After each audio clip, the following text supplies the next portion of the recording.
महाभारत में कई घटनाएं, संबंध और ज्ञान विज्ञान के रहस्य छिपे हैं। महाभारत का हर पात्र जीवंत है, चाहे वो कौरव, पांडव, कर्ण और कृष्ण हो या फिर धृष्टद्युम्न, शल्य, शिखंडी और कृपाचार्य। कुरुक्षेत्र में हुए युद्ध ने भारत का इतिहास और भविष्य बदल कर रख दिया। महाभारत सिर्फ योद्धाओं की गाथाओं तक सीमित नहीं है। महाभारत से जुड़े श्राप, वचन और आशीर्वाद में भी रहस्य छिपे हैं। तो दोस्तों चलिए जानते हैं महाभारत में ऐसा कौन सा रहस्य छुपा है जिसे आप नहीं जानते हैं। महाभारत अपने भीतर क्या क्या रहस्य छुपाए है। इस जानकारी के लिए वीडियो में हमारे साथ अंत तक बने रहिएगा, जिससे कि आपको सही और सटीक जानकारी प्राप्त हो पाए। दोस्तों, महाभारत के सभी प्रमुख योद्धा किसी न किसी के अवतार थे। हर योद्धा विचित्र शक्तियों से संपन्न था। महाभारत की महिलाएं भी कम विचित्र नहीं थी। महाभारत में कुछ ऐसे भी योद्धा हैं जो आज भी जीवित हैं। कौरवों का जन्म एक रहस्य था। कौरव और पांडव ना तो धृतराष्ट्र की संतानें थे और ना ही पांडु की। महाभारत योद्धा बर्बरीक और घटोत्कच के रहस्य को सभी लोग जानते होंगे। महाभारत काल में विमान और परमाणु अस्त्र का प्रयोग हुआ था। महाभारत में रिश्ते एक दूसरे से उलझे हुए थे, जैसे द्रौपदी के पति, पुत्र, पिता और कृष्ण के भाई, बंधु और पत्नियों का रिलेशन कौरवों से भी था। महाभारत के युद्ध को कुरुक्षेत्र में ही लड़े जाने का एक बहुत बड़ा कारण था। महाभारत में बहुत सी घटनाएं किसी न किसी के श्राप के चलते ही घटी थी। महाभारत के युद्ध के विचित्र नियम थे, लेकिन जब कौरव पक्ष की ओर से अभिमन्यु को मारकर नियम तोड़े गए तो युद्ध की दशा और दिशा बदल गई। कुरुक्षेत्र के युद्ध के बाद मौसूल का युद्ध हुआ, जिसमें कृष्ण कुल के लोगों का नाश हो गया और फिर अंत में एक रात के लिए जी उठे थे महाभारत के सभी योद्धा। दोस्तों, आइए अब जानते हैं कि महाभारत का सबसे बड़ा और अद्भुत रहस्य क्या था। दोस्तों, सबसे बड़ा रहस्य लाखों लोगों के शवों को लेकर आज भी बरकरार है। कहते हैं कि महाभारत के युद्ध में कुरुक्षेत्र में इतना खून बहा था कि वहां की मिट्टी का रंग आज भी लाल है। लेकिन सोचने वाली बात है कि उन लाखों योद्धाओं के शव का क्या हुआ। दोस्तों, कहा जाता है कि जिस दिन जितने भी योद्धा मारे जाते थे, उनमें से अधिकतर के शव उनके परिजनों को सौंप दिए जाते थे और बाकी शव वहीं पड़े रहते थे। युद्ध के अंत के बाद कहते हैं कि युधिष्ठिर की आज्ञा से कुरुक्षेत्र की भूमि को जला दिया गया था, ताकि किसी भी योद्धा का शव बचे ही ना। दोस्तों, दूसरा रहस्य यह है कि प्रतिदिन लाखों लोगों के लिए युद्ध भूमि के पास ही लगे एक शिविर में भोजन बनता था। युद्ध की शुरुआत से पहले के दिन लगभग 45 लाख से अधिक लोगों का भोजन बनाया गया। इसके बाद प्रतिदिन जितने योद्धा मारे जाते थे, उतना भोजन कम कर दिया जाता था। लेकिन ये पता कैसे चलता था कि आज कितने योद्धा का भोजन बनना है?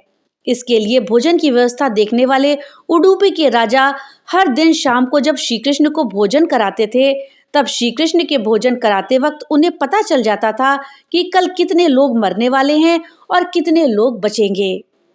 दोस्तों, कहते हैं कि इसके लिए श्री कृष्ण प्रतिदिन उबली हुई मूंगफली या चावल खाते थे। उसी से राजा को पता चल जाता था कि कल कितने लोग मरेंगे और मुझे कितने लोगों का शाम को भोजन बनाना है। इस तरह श्री कृष्ण के कारण हर दिन सैनिकों को पूरा भोजन मिलता था और अन्न का एक भी दाना व्यर्थ नहीं होता था। दोस्तों, आप सभी जानते होंगे कि महाभारत की रचना किसने करी थी। दोस्तों, महाभारत ग्रंथ की रचना महर्षि वेद व्यास ने की थी, लेकिन इसका लेखन भगवान श्री गणेश ने किया था। भगवान श्री गणेश ने इस शर्त पर महाभारत का लेखन कार्य किया था कि महर्षि वेदव्यास बिना रुके ही लगातार इस ग्रंथ के श्लोक बोलते रहेंगे और श्री गणेश लिखेंगे। तब महर्षि वेदव्यास ने भी एक शर्त रखी कि मैं भले ही बिना सोचे समझे बोलूं, लेकिन आप किसी भी श्लोक को बिना समझे नहीं लिखेंगे। बीच बीच में महर्षि वेदव्यास कुछ ऐसे श्लोक बोलते जिन्हें समझने में श्री गणेश को थोड़ा समय लग जाता और इस दौरान महर्षि वेदव्यास अन्य श्लोकों की रचना कर लेते और अपने दैनिक कार्य कर लेते।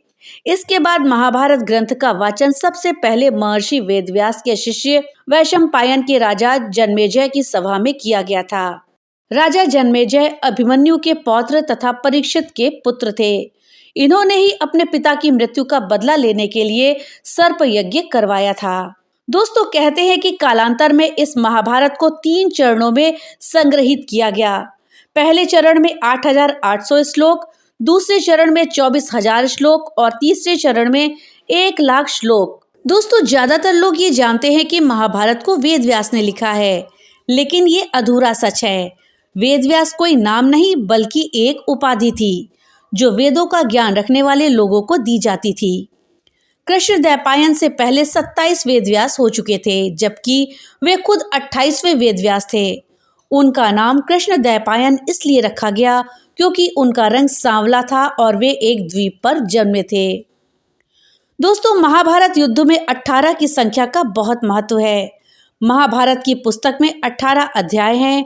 कृष्ण के कुल के 18 समुदायों ने ही मथुरा से पलायन किया था। 18 दिन तक ही युद्ध चला था। गीता में भी 18 अध्याय हैं। कौरवों और पांडवों की सेना में भी कुल 18 अक्षौहिणी सेना थी, जिसमें कौरवों की 11 और पांडवों की 7 अक्षौहिणी सेना थी। इस युद्ध के प्रमुख सूत्रधार भी 18 थे। इस युद्ध में कुल 18 योद्धा ही जीवित बचे थे। इस युद्ध के प्रमुख सूत्रधार ही 18 थे। महाभारत के जो प्रमुख 18 सूत्रधार थे उनके नाम हैं धृतराष्ट्र, दुर्योधन, दुशासन, कर्ण, शकुनी, भीष्म, द्रोण, कृपाचार्य, अश्वत्थामा, कृतवर्मा, श्री कृष्ण, युधिष्ठिर, भीम, अर्जुन, नकुल, सहदेव, द्रौपदी और विदुर।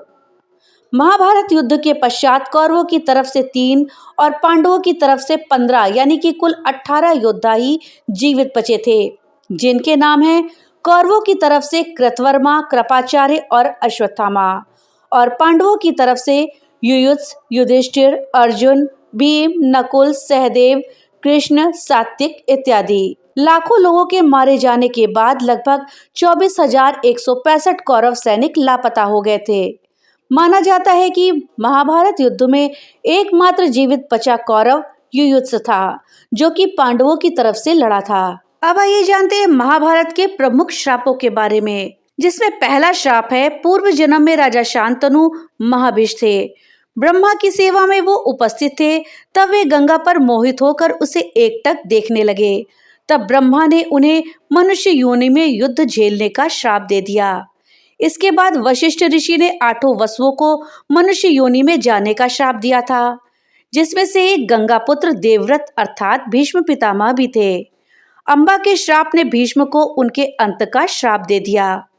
पांडु को ऋषि कितंब ने सहवास के दौरान मर जाने का श्राप दिया था, इसलिए पांडु के कोई पुत्र नहीं हुआ। सभी पांडव देवताओं के पुत्र हैं। कर्ण को परशुराम ने श्राप दिया था, अर्जुन को उर्वशी ने श्राप दिया था, कृष्ण को गांधारी ने श्राप दिया था, अश्वत्थामा को श्री कृष्ण ने श्राप दिया था, महर्षि मैत्रेय ने दुर्योधन को श्राप दिया था, द्रौपदी ने घटोत्कच को श्राप दिया था, द्रौपदी ने कुत्तों को श्राप दिया था और दुर्वासा ऋषि ने कृष्ण के पुत्र सांब को श्राप दिया था। युधिष्ठिर ने दिया था सभी स्त्रियों को श्राप कि उनके पेट में कोई बात नहीं टिकेगी। व्यास जी ने काशी नगरी को श्राप दिया था। मांडव्य ऋषि ने यमराज को श्राप दिया था और अंत में राजा परीक्षित को शमीक ऋषि ने श्राप दिया था। दोस्तों, अब आइए अंत में श्री कृष्ण के बारे में कुछ जानकारी लेते हैं। दोस्तों, श्री कृष्ण और 8 के अंक का कनेक्शन जानते हैं। भविष्यवाणी के अनुसार विष्णु को देवकी के गर्भ से कृष्ण के रूप में जन्म लेना था, तो उन्होंने अपने 8वें अवतार के रूप में 8वें मनुवैवत्स के मनवंतर के 28वें द्वापर में भाद्रपद के कृष्ण पक्ष की रात्रि के 7 मुहूर्त निकल गए और 8वां उपस्थित हुआ। तभी आधी रात के समय सबसे शुभ लग्न उपस्थित हुआ। उस लग्न पर केवल शुभ ग्रहों की दृष्टि थी। रोहिणी नक्षत्र तथा अष्टमी के संयोग से जयंती नामक योग में लगभग 3112 ईसा पूर्व अर्थात आज से लगभग 5126 वर्ष पूर्व श्री कृष्ण का जन्म हुआ। ज्योतिषियों के अनुसार रात को 12 बजे उस वक्त शून्य काल था। श्री कृष्ण की 8 पत्नियां थीं। उनके जीवन में 8 नगरों का ज्यादा महत्व रहा, जिसमें मथुरा, गोकुल, गोवर्धन, वृंदावन, अवंतिका, हस्तिनापुर, द्वारिका और प्रभास क्षेत्र हैं। युद्ध को सिर्फ श्री कृष्ण ने ही संचालित किया था। महाभारत की प्रत्येक घटना को श्री कृष्ण ही संचालित करते हुए नजर आते हैं।